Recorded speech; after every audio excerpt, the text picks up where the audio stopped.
آج ہم Ontario Canada میں گھر کرائے پر دینے کے پورے نظام کی گہرائی میں اتر رہے ہیں۔ جی۔ ہمارے پاس جو مواد ہے وہ کوئی عام بلاگ پوسٹ نہیں بلکہ real estate sales person program کا ایک آفیشیل ٹریننگ ماڈیول ہے۔ یعنی جو پروفیشنلز کو پڑھایا جاتا ہے۔ بالکل۔ تو ہمارا مقصد یہ ہے کہ اس قانونی بھول بھلیا کو مالک مکان اور کرایہ دار دونوں کے لیے آسان بنایا جائے۔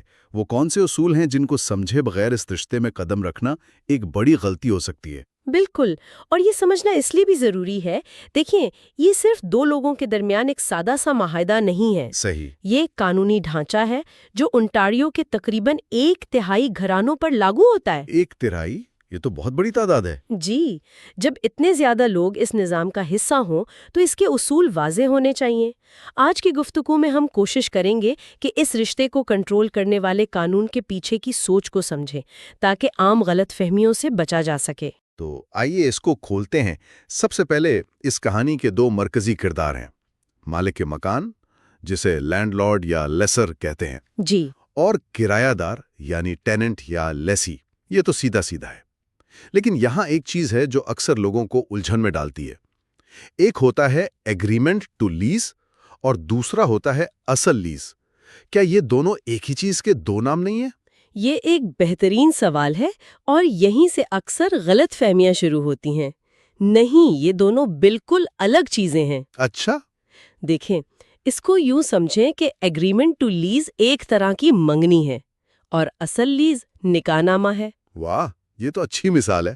ایگریمنٹ ٹو لیز وہ ابتدائی کاغذ ہے جس پر دونوں پارٹیاں اس وقت دستخط کرتی ہیں جب وہ بنیادی باتوں پر راضی ہو جاتی ہیں، جیسے کرایہ کتنا ہوگا، آپ کب گھر میں آئیں گے، اور لیز کتنے عرصے کی ہوگی۔ تو یہ صرف ایک ارادے کا اظہار ہے، حتمی قانونی دستاویز نہیں۔ بالکل، یہ ایک طرح کا وعدہ ہے کہ ہم ان شرائط پر مستقبل میں ایک باقاعدہ معاہدہ کریں گے، جبکہ لیز، جسے ٹیننسی ایگریمنٹ بھی کہتے ہیں، وہ حتمی اور قانونی طور پر پابند کرنے والی دستاویز ہے۔ یعنی وہ نکاح نامہ۔ جی، اور یہاں سب سے اہم بات یہ ہے کہ 2018 کے بعد سے اونٹاریو میں زیادہ تر رہائشی کرایہ داری کے لیے حکومت کا بنایا ہوا ایک معیاری فارم، جسے اسٹینڈرڈ فارم آف لیز کہتے ہیں، استعمال کرنا قانوناً لازمی ہے۔ مجھے یاد ہے کہ پہلے لوگ اپنے معاہدے خود بناتے تھے اور ان میں بعض اوقات بڑی عجیب و غریب شرطیں ہوتی تھیں۔ کیا یہ اسٹینڈرڈ فارم اسی چیز کو روکنے کے لیے بنایا گیا ہے؟ آپ نے بالکل صحیح پکڑا ہے۔ اس کا ایک بڑا مقصد یہی تھا کہ ایسی غیر قانونی اور منمانی شرائط کو ختم کیا جائے۔ اچھا۔ اصل میں حکومت نے یہ سٹینڈرڈ فارم بنا کر ایک بہت بڑی طاقت مالک مکان کے ہاتھ سے لے کر دونوں فریقین کے درمیان برابر تقسیم کر دی ہے۔ صحیح، اصولوں کی وہ کتاب ہے جسے سب کو ماننا پڑتا ہے۔ چلیں اب ان اصولوں پر ہی بات کرتے ہیں۔ ایک مالک مکان کے پاس کیا اختیارات ہیں اور اس پر کیا پابندیاں ہیں؟ یہ اس رشتے کا سب سے اہم حصہ ہے۔ مالک مکان کے حقوق میں سب سے بڑا حق تو ظاہر ہے وقت پر کرایہ وصول کرنا ہے۔ وہ کرائے کی ضمانت یعنی رینٹ ڈپازٹ بھی لے سکتا ہے۔ لیکن یہاں قانون بہت واضح ہے۔ یہ ڈپازٹ 1 مہینے کے کرائے سے زیادہ نہیں ہو سکتا، اور سب سے اہم بات، یہ صرف اور صرف آخری مہینے کے کرائے کے لیے استعمال ہو سکتا ہے۔ یہ کوئی سیکیورٹی یا ڈیمیج ڈپازٹ نہیں ہے۔ یہ ایک بہت ہی عام غلط فہمی ہے۔ لوگ سمجھتے ہیں کہ یہ رقم کسی نقصان کی صورت میں رکھی جاتی ہے، لیکن اگر کرایہ دار جاتے ہوئے دیوار میں ایک بڑا سوراخ کر دے تو مالک مکان کیا کرے گا؟ آپ کا سوال بالکل جائز ہے۔ اس صورت میں مالک مکان وہ ڈپازٹ استعمال نہیں کر سکتا۔ تو پھر اسے نقصان کی ازالے کے لیے landlord and tenant board یعنی LTB میں درخواست دینی ہوگی۔ وہاں وہ ثبوت پیش کرے گا کہ نقصان ہوا ہے، اور پھر بورڈ کرایہ دار کو وہ رقم ادا کرنے کا حکم دے سکتا ہے۔ اچھا، تو راستہ موجود ہے لیکن وہ خود قانون ہاتھ میں نہیں لے سکتا؟ بالکل نہیں۔ اور کرائے میں اضافے کے بارے میں کیا؟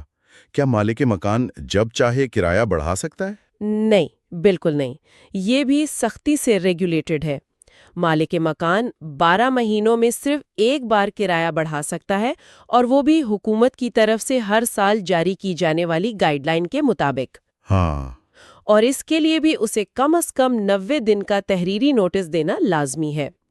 اس کا مقصد کرایہ داروں کو اچانک بڑے مالی بوجھ سے بچانا ہے۔ اور وہ کون سی چیزیں ہیں جو مالک مکان کے لیے بالکل ممنوع ہیں؟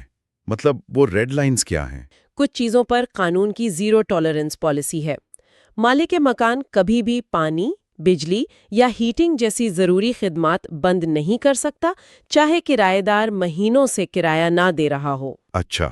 وہ کرایہ نہ ملنے پر کرایہ دار کا سامان اٹھا کر باہر نہیں رکھ سکتا۔ اور سب سے سنگین جرم، وہ بورڈ کے حکم کے بغیر یونٹ پر تالا نہیں لگا سکتا یا کرایہ دار کو زبردستی بے دخل نہیں کر سکتا۔ تو مالک مکان پر کافی پابندیاں ہیں تاکہ وہ اپنی پوزیشن کا غلط استعمال نہ کر سکے۔ لیکن یہ رشتہ تو دو طرفہ ہے۔ اس سکے کا دوسرا رخ کیا ہے؟ ایک کرایہ دار کو کیا تحفظات حاصل ہیں؟ کرایہ دار کا سب سے بنیادی اور سب سے بڑا حق ہے کرایہ داری کا تحفظ یا سیکیورٹی آف ٹیننسی۔ اس کا کیا مطلب ہے؟ اس کا سیدھا مطلب یہ ہے کہ جب تک لیز کی مدت ہے اور کرایہ دار اپنی ذمہ داریاں پوری کر رہا ہے، اسے کوئی گھر سے نہیں نکال سکتا۔ مالک مکان صرف یہ نہیں کہہ سکتا کہ مجھے اب آپ پسند نہیں، گھر خالی کر دیں۔ صحیح۔ بے دخلی کے لیے بہت ٹھوس اور قانونی وجوہات کا ہونا ضروری ہے۔ اور رازداری یعنی پرائیویسی کا کیا؟ کیا مالک مکان جب چاہے اپنی چابی سے دروازہ کھول کر اندر آ سکتا ہے؟ مجھے لگتا ہے بہت سے لوگ اس بات کو نہیں سمجھتے ہوں گے۔ آپ بالکل ٹھیک کہہ رہے ہیں، یہ کرایہ دار کا دوسرا بڑا حق ہے۔ مالک مکان کو گھر میں داخل ہونے کے لیے، چاہے وہ مرمت ہو یا معائنہ، عام حالات میں 24 گھنٹے کا تحریری نوٹس دینا لازمی ہے۔ 24 گھنٹے کا نوٹس؟ جی، اور اس میں آنے کی وجہ بھی بتانی ہوتی ہے۔ وہ صرف ہنگامی صورتحال میں، جیسے آگ لگ جائے یا پانی کا پائپ پھٹ جائے، بغیر نوٹس کے داخل ہو سکتا ہے۔ یہ تو ہوئے حقوق جو ایک طرح سے کرایہ دار کی ڈھال ہے۔ اب اس کی ذمہ داریوں کی بات کرتے ہیں۔ سب سے پہلی اور اہم ذمہ داری تو ظاہر ہے وقت پر پورا کرایہ ادا کرنا ہے۔ دوسری، یونٹ کو مناسب حد تک صاف ستھرا رکھنا۔ مناسب حد سے کیا مراد ہے؟ اس کا مطلب یہ نہیں کہ گھر ہر وقت چمکتا رہے، لیکن ایک عام معیار کی صفائی برقرار رکھنا ضروری ہے۔ اور تیسری اہم ذمہ داری یہ ہے کہ اگر کرایہ دار، اس کے خاندان یا مہمانوں کی لاپرواہی سے کوئی نقصان ہوتا ہے تو اس کی مرمت کروانا اسی کی ذمہ داری ہے۔ اچھا۔ اس میں وقت کے ساتھ ہونے والی عام ٹوٹ پھوٹ، جسے ویئر اینڈ ٹیئر کہتے ہیں، شامل نہیں ہے۔ اور وہ کون سی عام غلطی ہے جو کرایہ دار اکثر کر بیٹھتے ہیں؟ سب سے بڑی اور نقصان دہ غلطی یہ ہے کہ اگر مالک مکان کوئی مرمت نہیں کروا رہا تو وہ خود سے کرایہ روک لیتے ہیں۔ ہاں، یہ تو میں نے بھی سنا ہے۔ یہ سوچ بالکل غلط ہے کہ جب تک وہ نل ٹھیک نہیں کرواتا میں کرایہ نہیں دوں گا۔ اونٹاریو کے قانون کے تحت آپ کرایہ نہیں روک سکتے۔ صحیح راستہ یہ ہے کہ آپ landlord and tenant board میں درخواست دیں۔ صحیح۔ قانون کو اپنے ہاتھ میں نہیں لینا۔ بالکل۔ اچھا، اب بات کرتے ہیں کہ یہ معاہدہ ختم کیسے ہوتا ہے۔ مجھے مواد پڑھ کر ایسا محسوس ہوا کہ کرایہ دار کے لیے لیز ختم کرنا نسبتاً آسان ہے، لیکن مالک مکان کے لیے وجوہات بہت محدود ہیں۔ آپ نے بالکل صحیح نتیجہ نکالا ہے۔ کرایہ دار اگر اپنی لیز ختم کرنا چاہتا ہے تو اسے صرف ایک مقررہ مدت کا نوٹس، عام طور پر 60 دن کا دینا ہوتا ہے، اور وہ جانے کے لیے آزاد ہے۔ لیکن مالک مکان کے لیے؟ مالک مکان کے لیے میدان بہت محدود ہے۔ وہ صرف چند مخصوص وجوہات کی بنا پر ہی لیز ختم کر سکتا ہے، جیسے کرائے کی مسلسل عدم ادائیگی، جائیداد کو شدید نقصان پہنچانا، یا وہاں غیر قانونی سرگرمیاں کرنا۔ اور ایک سب سے عام وجہ جو ہم سنتے ہیں وہ یہ ہے کہ مالک مکان کو وہ گھر اپنے ذاتی استعمال کے لیے چاہیے۔ اس صورت میں کیا ہوتا ہے؟ جی، یہ ایک جائز وجہ ہے۔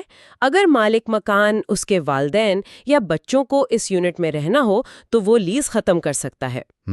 لیکن اس کے لیے بھی قانون نے کرایہ دار کو تحفظ دیا ہے۔ مالک مکان کو کم از کم 60 دن کا نوٹس دینا ہوگا اور ساتھ ہی 1 مہینے کے کرائے کے برابر معاوضہ بھی ادا کرنا ہوگا۔ اچھا، معاوضہ بھی دینا پڑتا ہے؟ جی، یا پھر کوئی اور مناسب رہائش کی پیشکش کرنی ہوگی۔ یہ اس بات کو یقینی بناتا ہے کہ کرایہ دار اچانک سڑک پر نہ آ جائے۔ یہ ایک منصفانہ نظام لگتا ہے۔ اب ایک اور دلچسپ صورتحال پر آتے ہیں۔ فرض کریں کسی نے 1 سال کی لیز سائن کی، لیکن 6 مہینے بعد اسے دوسرے شہر میں نوکری مل گئی۔ اب وہ کیا کرے؟ میں نے 2 اصطلاحات پڑھی ہیں، اسائنمنٹ اور سبلیٹنگ۔ ان میں کیا فرق ہے؟ یہ ایک ایسی صورتحال ہے جس کا سامنا بہت سے لوگوں کو کرنا پڑتا ہے۔ یہاں 2 آپشنز ہیں اور ان میں فرق سمجھنا بہت ضروری ہے۔ پہلا ہے اسائنمنٹ۔ ٹھیک ہے۔ اس کا سیدھا مطلب ہے کہ آپ اپنی لیز کی چابیاں مکمل طور پر کسی اور کو پکڑا دیتے ہیں اور کہتے ہیں اب یہ تمہارا مسئلہ ہے۔ یعنی آپ اس کہانی سے مکمل طور پر باہر ہو جاتے ہیں۔ جی بالکل، نیا کرایہ دار آپ کی جگہ لے لیتا ہے، وہی کرایہ براہ راست مالک مکان کو دیتا ہے اور لیز کی تمام ذمہ داریاں اس کی ہو جاتی ہیں۔ تو اسائنمنٹ میں پرانا کرایہ دار بالکل آزاد ہو جاتا ہے۔ بالکل۔ اب آتے ہیں سب لیٹنگ پر۔ یہ ایک عارضی انتظام ہے۔ عارضی؟ کیسے؟ فرض کریں آپ کو 3 مہینے کے لیے اپنے ملک واپس جانا ہے۔ آپ کا ارادہ واپس آ کر اسی گھر میں رہنے کا ہے۔ اس صورت میں آپ اپنی جگہ عارضی طور پر کسی اور کو یعنی سب ٹیننٹ کو رکھ لیتے ہیں۔ اچھا۔ لیکن یہاں قانونی طور پر آپ ہی مالک مکان کو جواب دہ رہتے ہیں۔ اگر سب ٹیننٹ کرایہ نہیں دیتا یا کوئی نقصان کرتا ہے تو ذمہ داری آپ کی ہوگی۔ تو سب لیٹنگ میں اصل کرایہ دار کی ذمہ داری ختم نہیں ہوتی؟ یہ بہت بڑا فرق ہے۔ کیا ان دونوں صورتوں میں مالک مکان کی اجازت ضروری ہے؟ جی ہاں، یہ سب سے اہم نکتہ ہے۔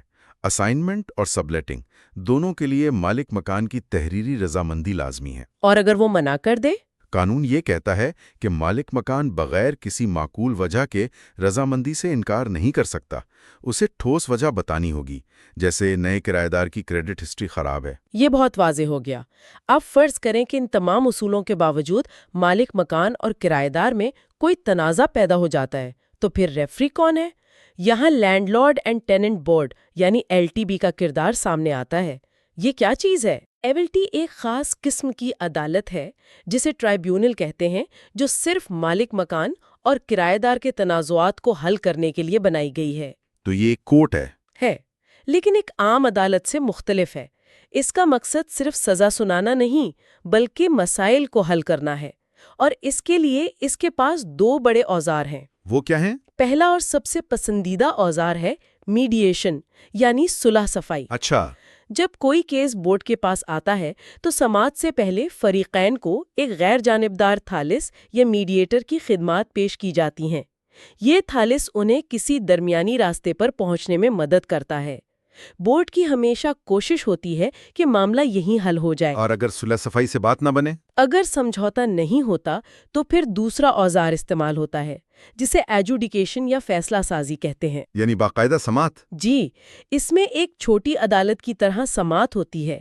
بورڈ کا ایک رکن دونوں فریقوں کے دلائل اور ثبوت سنتا ہے اور پھر قانون کی بنیاد پر ایک حتمی فیصلہ سناتا ہے جسے آرڈر کہتے ہیں۔ تو اس سب کا کیا مطلب ہے؟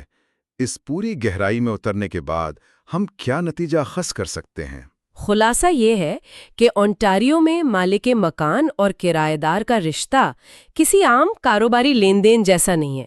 یہ ایک بہت زیادہ ریگولیٹڈ قانونی فریم ورک کے تحت چلتا ہے۔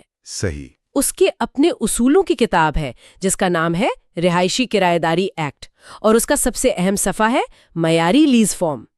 یہ پورا نظام اس لیے بنایا گیا ہے کہ طاقت کا توازن کسی ایک طرف نہ جھک جائے۔ یہ واقعی ایک پیچیدہ لیکن سوچا سمجھا نظام ہے۔ بالکل۔